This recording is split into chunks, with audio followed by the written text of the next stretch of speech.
to go work in the mines. And first, with the Virgin of Guadalupe, they would put themselves in her hands so she could protect them and all that.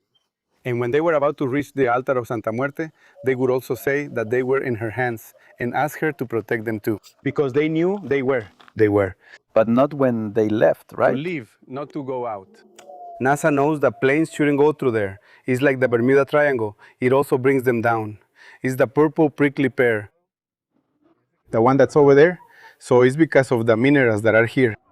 So Jorge, there was a division here, a very clear division between the foreign side, the Mexican side. Yes, yes. And now here, the foreigner is the one who has to come over here, no matter what. The other way around, like right now. And over here is where the luxuries were. And well, friends, instead of guessing, let's go to the people who know. Right, I'm very fortunate to have Mr. Jorge Yepes Avila here with me, who, besides being a guide and the person in charge of these facilities, is also the chronicler of the municipality of Mapimí, Durango, which I really appreciate for giving us a bit of his time to tell us a little about what this town was like. Yes, well, this little town was made up of 3 neighborhoods. When you entered the town from the bridge, on the right side was the foreign neighborhood. In the foreign settlement, we had, for example, a bowling club. Bowling. A bowling club, a swimming pool. But the interesting thing about this whole neighborhood too, right behind this hill, there's a clay tennis court, the first clay tennis court from 1880. Tennis? They were already playing back then? Yes, oh my God. Man. And then in the neighborhood, in the Mexican neighborhood, which is right as you enter on the left-hand side, here we have, for example, the company store, the assay labs. There was the fire station, the police station, and that building you see with a gable roof, that's where the elementary school was.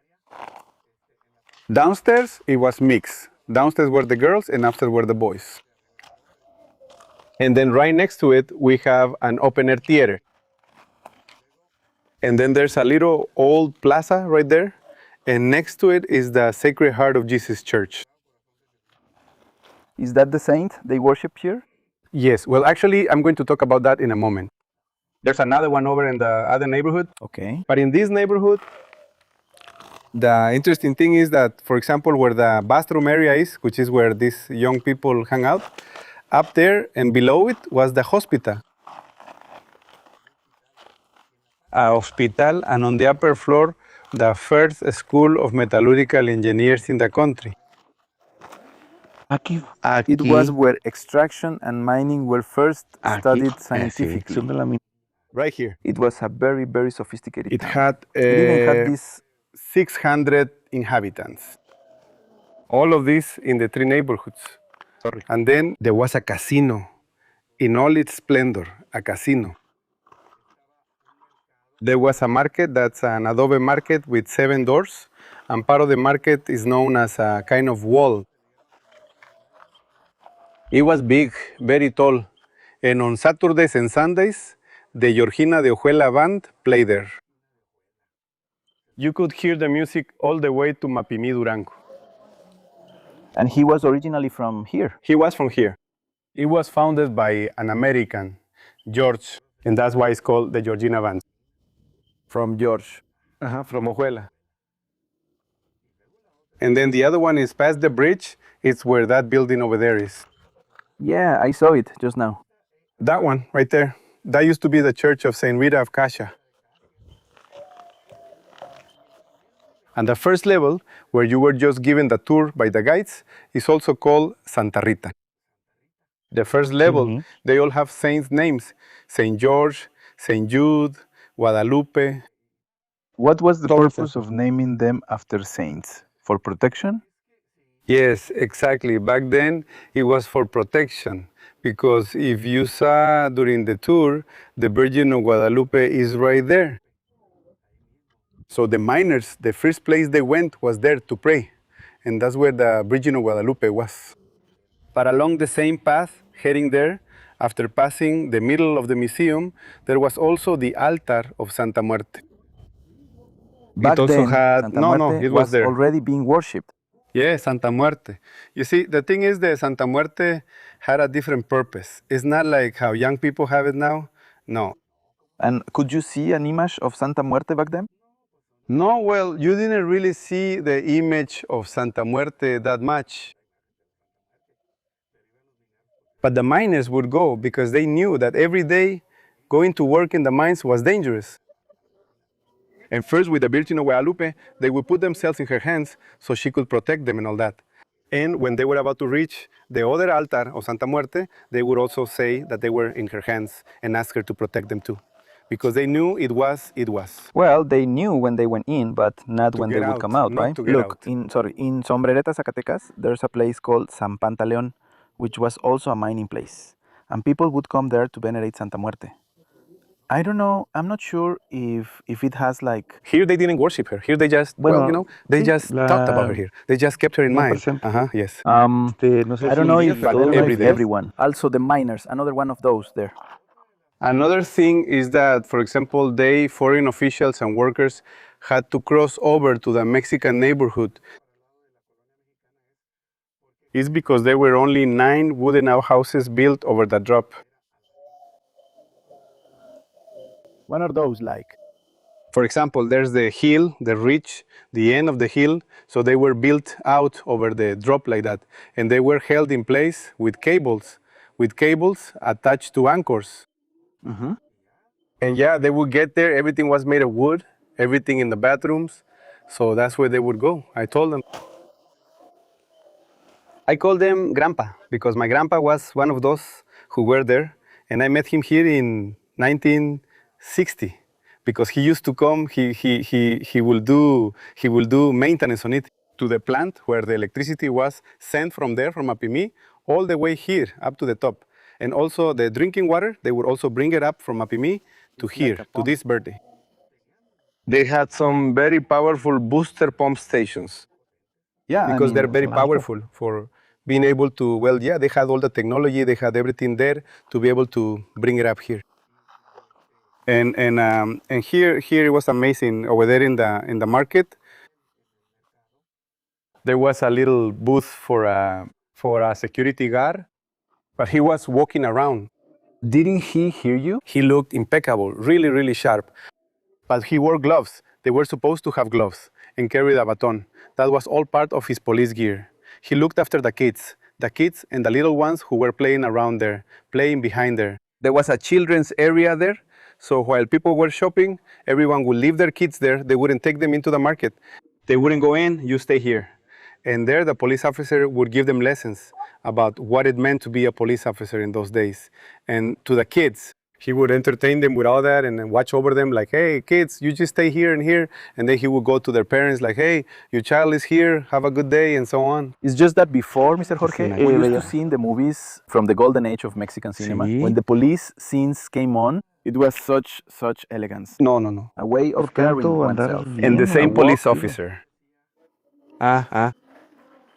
He gave it to you. Well, a lot of trust, yes, a lot of trust that police officer, that you felt like he was family, yes, to that. Because I No. explained it to him. He talked to you as if he were your uncle, your cousin, like a family member. To everyone, to all of us, equally. To all the kids who were around, for example, at that time, in that area where we played, because there were also little railroad cars. There were some tracks, and my grandpa, I still have the little car where I would get on the little car and then I would ride around. I would ride around in little cars, but on the little tracks that were there, and he was just watching, the policeman. So, Mr. Jorge, there was puede a ser. division here, a very clear division between the foreigners Yes. and the Mexicans, yes. And now here, the foreigner is the one who has to come over here, you know? And here was the luxury, here was the casino. But On no, the here tennis there's court. a much better casino than this one. This one was just a bowling alley, but it had everything. They changed it, we changed it. Yeah, the one I'm telling for you the about, it bets. was over there, yes. For everything over there, for drinks and stuff. So, well, it had all the services, which even today, a city of about 50,000 or 100,000 inhabitants doesn't have. It didn't have them, it doesn't have them now, and back then it had things like, for example, a casino, Yes, of course. a theater. There. No. And look, when there was a big party here, a real party, they had it so that someone could come to the party, right? I don't know if you can see some photos there right now in the shot sombreros. with a mesquite hat. Well, if a person didn't have their mesquite hat, they couldn't get into the party. They had to go get their hat, but everyone was wearing a hat. There were rules. Here is also the first set of work regulations. And in English and in Spanish. And here it is. From 1890 something. Excuse me, Don Jorge, what happened to the first school of metallurgy, of those sciences, of mining? Was it moved to another school or did it close down? Look, no, it's just that, for example, back in those days, when they graduated, for example, here we're going to talk about engineer José Guadalupe Aguilera. He was born here in Mapimí, Durango. He was born on February 5th, 1857, at 23 General Pacheco Avenue in Mapimí, Durango. Engineer José Guadalupe Aguilera. And he discovered the formula for two little stones for the famous pyrite or fool's gold. Yes. That one. And because of that, he studied at Harvard. How? He studied at Harvard. I mean, No. or how? Yes, or because of the discovery he made. Because of the formula he discovered for pyrite, and then for the other stone called liguerita, which means Aguilera. Oh, Also, that's where the name comes from. he was one of the first teacher trainers at the University of Chapingo. He did the first experiments for mining and agriculture at his house. That's where I just gave you the directions to it. And it turns out that here it goes. This whole enterprise came about because of engineer José Guadalupe Aguilera with Don Porfirio Diaz here, because he worked with him. He said, hey, well, where I was born is like this, and so on, and that's how this came about. Another one. There's the first street name Porfirio Diaz here, when they came to speak here in 1906 or 1907. Here. In his, they established order. Of course, and Porfirio Diaz came here to inaugurate on that date this whole complex. That's already an idea. Were the owners of this mine English? It's a consortium that was and still is made up of Germans, French people, English people, and Americans. For example, the symbolism of the arches at the Hacienda de Agua, where they smelted all the metal. Entering on the right-hand side, the arch was there solely and exclusively for all the workers to enter. And a clock, which means it's like a, how can I put it there? Like the mouth of a bat. That's where the English symbolism comes in, the bats. So it's such a quarry, there in Mapimí. So that clock, there was a clock there on the arches. It had a sound, for example, a high-pitch one. I'll make it high-pitch, and the workers will come in. And when the little train came in or went out, then there was a sound from that clock, which was, for example, softer. And it was because the little train was going to come in and go out. They already knew by the sound. And in the middle part, the Federal Telegraph Office was also there. Right there. Hey, what we were talking about a moment ago, Mapimí has a lot of history. And you'd think it was brief, but we were saying that Mapimí has been very present in the three most important stages of Mexico. Well, for example, during the time of independence, simply, well, here, Don Miguel Hidalgo was imprisoned here. There's a room dedicated to Hidalgo right next to the town hall. Was he imprisoned there? Yes, because they captured him at Noria de Baján, at La Catita, at Noria de Baján, and then they brought him here because they were going to take him to Chihuahua. And there, him and Mariano Hidalgo. And I tell them that here is the first group that gets separated, because some are taken to Durango. They are executed in Durango, on the little hill by the market over there. which is also recognized now because that's where Mariano Hidalgo and others were executed. And Hidalgo, well, over there in Chihuahua. That was the first stage. And the then independence. comes the reform, Don Benito Juárez. Don Benito Juárez also stayed here in Mapimí. He, for example, he was here from September 7th to 14th, 1864. And from there, he gave the orders to make Matamoros, Coahuila a town, and also to make Ciudad Lerdo a town. And then the revolution, Villa. Okay, when the movie Red Bells was filmed. It's exactly about a journalist who came from the Soviet Union and immediately joined Villa to learn about the revolution here in Mexico from him. To get inspired. But it turns out that this journalist came. It's incredible. These are things, anecdotes that come up, but they're really amazing within history. He came because he wanted to do an interview at one of the estates up here. That journalist, Junri, showed up and he says he wants to interview the general, General Fierro. So, well, they welcomed him and took him to General Fierro. Yes. Well, so I already made a place for him. Come in. Why? What happened? Well, it's just that there's a journalist here who wants to interview General Fierro. I didn't do it very well. I made him a perfect place. So you want to interview General Fierro? Yes, and that's what General Fierro says. But with your permission, my general, no. And he tells the journalist, no. First interview my General Villa, and then us.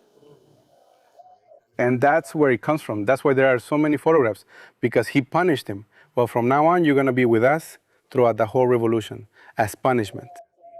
So you won't be executed. So they know who the boss is. Yes, he brought him. And just a moment ago, we even saw photos of Villa in a swimsuit. Yes, I took him out with the Yes. Americans and with the Germans in a photograph by the pool. Francisco Villa also appears on a motorcycle. There he is. Hey, Also. Jorge, and then also here Mapimí, Durango was the capital of the Republic. Well, twice. On 2 occasions, yes. Twice in the east, from the 7th to the 14th of 1867. And in 1974, when the entire Senate was there, because it was the first general secondary school, the Senate of the Republic, and the entire Senate was also present. And we're talking about Mapimí. How many inhabitants does Mapimí have? Because it's a relatively small municipality, right? Well, as a municipality or in terms of territory, it's in second or third place in Durango. Or always? Yes, what happens is that it's very spread out. Its geographical area is very large, but we border Chihuahua, we border Coahuila. Look, if we start talking, we won't finish in 3 days. I can assure you, no? For me, it means a lot. No. No, because I'm gonna start talking about it, and I have to explain to you about the Bolson. And before the Bolson, the TTC joins the two peninsulas, and then the Bolson emerges. First the TTC, and then the Bolson. What is a Bolson? And then to talk about the Bolson, the Mapimí Bolson covers several states, which are Chihuahua, Coahuila, Sonora, Sonorita, and it goes all the way to Phoenix and even Arizona. But the word Bolson, what does it refer to? The Bolson is, for example, because there's an area that NASA knows planes shouldn't fly over. It's like the Bermuda Triangle. It also brings them down. Yes, that's the part beside the Son of Silence. The Son of Silence is a gateway to the sky, to infinity. The one that's also very close by? And they left it to Mapimí because they didn't want it, because it's here and it's the only way in that's really easy, also here. And what about the Bolsolo then? When I give lectures, I've been, thank God, to several. Right now, I like to go to, the only place I'm missing is Campeche. Because yes, I want to visit Campeche and Chiapas to go give a full set of lectures, just with one. Just 1 week, one a day, but different ones. And there I also tell the story of Villa, what happened to Villa here in one of his defeats. And I'm gonna say it like this, in broad strokes. Here, when they interviewed Villa, they asked him, hey, what weighs on you most? Because in that, it was in 1914, on that date. They killed, well, one of his wives, and they killed two people close to him here in the port of La, in a row right there. And then they ask him what affected him more, out of those people who had been killed, and he tells them, right? What hurts me the most is having lost a spur with gold and silver inlays made in Mapimí, Durango, because they made his spurs and all that here in Mapimí, and the circumstances of his country, pistol and all that, there in Mapimí. Some blacksmiths. Probably from this mine. What? Some blacksmiths, no? Over there was the forge. Some blacksmiths from here, there in Mapimí, Durango, but there were some more. Some special jobs. Obviously, with everything you're telling us, we wouldn't finish in a day. Not No, even it's in a very little difficult. while. Now, Jorge, we were about to leave, but we found something very interesting. What are we going to see? Well, right now what we're going to see, look, is here in this little garden is the purple prickly pear cactus. That one over there. So it grows because of the minerals that are here. And that's how it grows. That's the only one. I mean, The color is because of the minerals. from the minerals, no? We're not going to find it anywhere else. No. That color. There it is. It's very strange. It could be that it may be found within the basin. Yes, similar. But this is where it terrain. starts. But in other places, no. And then we have aloe vera too. Here we have those aloe plants. And we have, look at this. This is the quiote de Noa. We have it here, but they don't have it there with letters and all that, but we have it well protected. Now you can see Yes, it it's on just the the, leaf. I got my which gaze up on now me. is this one from, and it still hasn't produced fruit. It still has some time to go. And during our times of drought and all that, we give it some water. No, we don't stop watering it. Hey, Don Jorge. On the way here, I was telling you, because they're my cousins, they're from here. I come from Zacatecas. And this, a plant that really catches my attention, sort of like a cactus. It has tall stalks. They look like garlands from parties. Which one is that? Purplu No. de locotillo. It's like this. Yeah, no? What time are you around? 3 meters, yes. Yes, it's the locotillo. Locotillo. It's called locotillo. And when it dries up, when it rots, they could make other crafts from it, like axes and all that. It turns into wood. For crafts, yes, because it dries and it stays hollow. We make little trees, we cross them there. No. Here, everything from it, once it's dead, is used for crafts. But only from what is already dead. And this one? Look, this is Vara de San Pedro. Look how beautiful it is. Vara de San Pedro. That's what it's called. Right now, take a picture of it down there under the bridge. There's a beautiful one. So we can, look, that's the purple cardenche too. This There we is have it. what- That's the one. Now, Jorge, about this plant, I had heard about it. See? Yes, some songs, many famous ones from a long time ago. Cardenche, The song. something like that. Cardenchero, yes. We even took them to perform over there in the United States. The cardencheros from here in Lerdo are still around in popular culture. Do they live in Lerdo? In Lerdo. And some have been taken away because some of them have already passed away.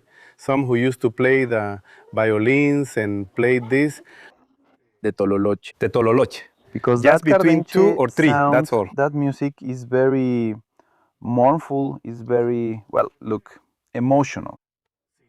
Yes, but that music is special.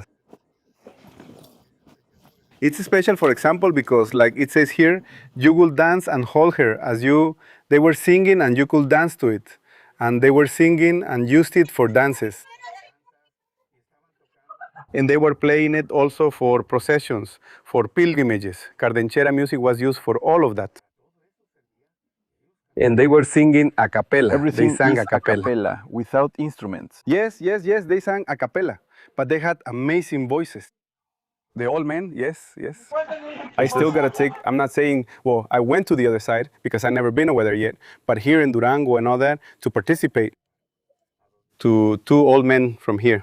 The first songs they played were called, Soap and Candy, and Sweet Soap, Soap and Candy. But they gave it their all, and those are the first songs. And later on, they started composing themselves about women and little animals. They make music about everything, about plants and everything. There was one that they say became very popular, the Cardenche. That's why they call him cardenchero. Ajá. Uh-huh. And that's where it comes from. Yes, exactly from there. That's where it comes from. Oh, well, what a beauty. Honestly, Such a region, so rich in history. Look, I'm not even thinking about the desert or the beach anymore. There are just so many things. yes, there are so many little things to see. Just to wrap up this video, because I like you to tell me about the bridge we're looking at, let's finish up. Perfect. Let's talk about it. The Ojuela Suspension Bridge. It was built in 1892. It was completed in 1899. It was built by a German engineer, Engineer Santiago Minguin, who is also the same one who built the Golden Gate and the one who also built it. About the EL, the accident that happened with the ship, which is still in Mexico, somewhere near New York, that is also part of that. From Brooklyn. Him too. It's just that the Golden Gate, when it starts, tells the story. They were finishing the Golden Gate when the engineer Santiago Minguin was dying.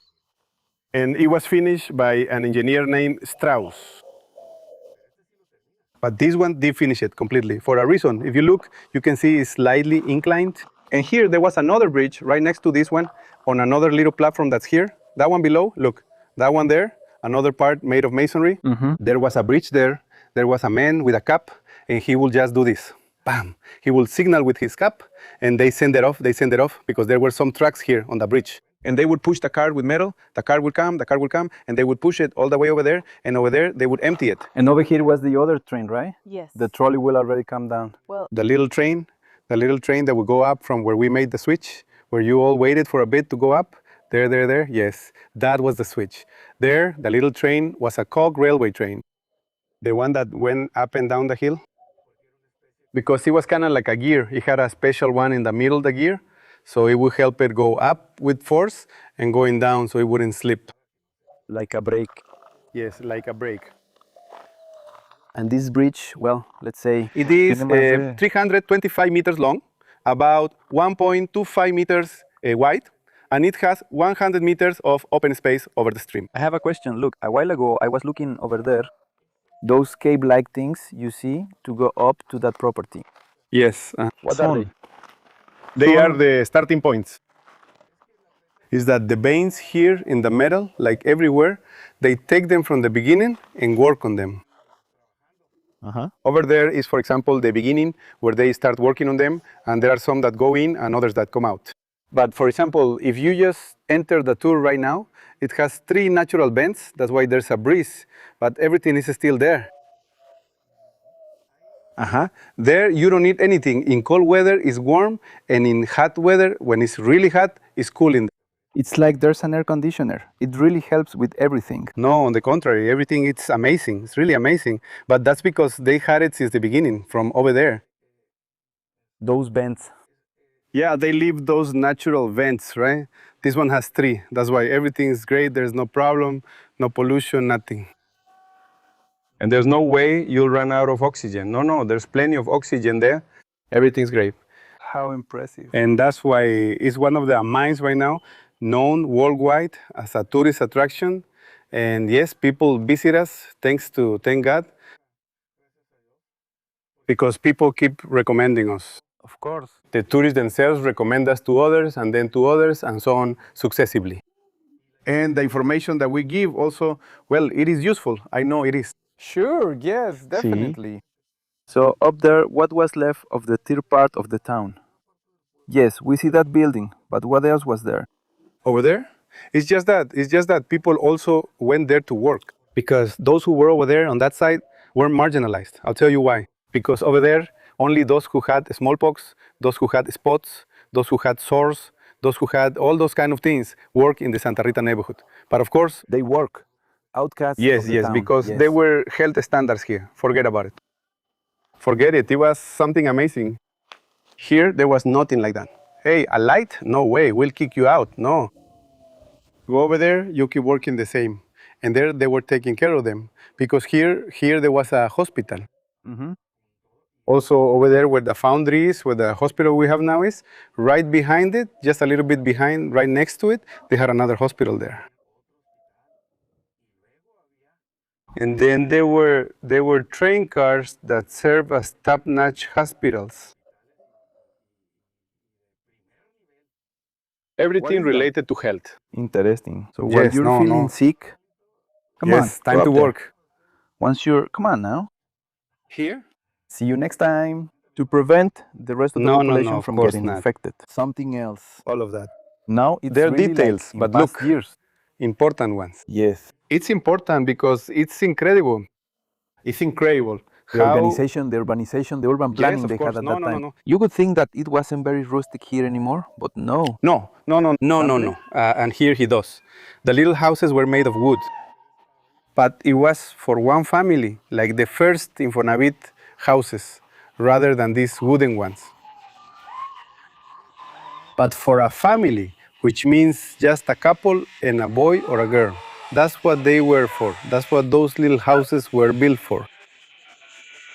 And it had a tiny little yard, but the house was built of masonry. Yes. Yes. I mean, it was still really well made. No. Super. No, but well, we could spend all day here talking about history.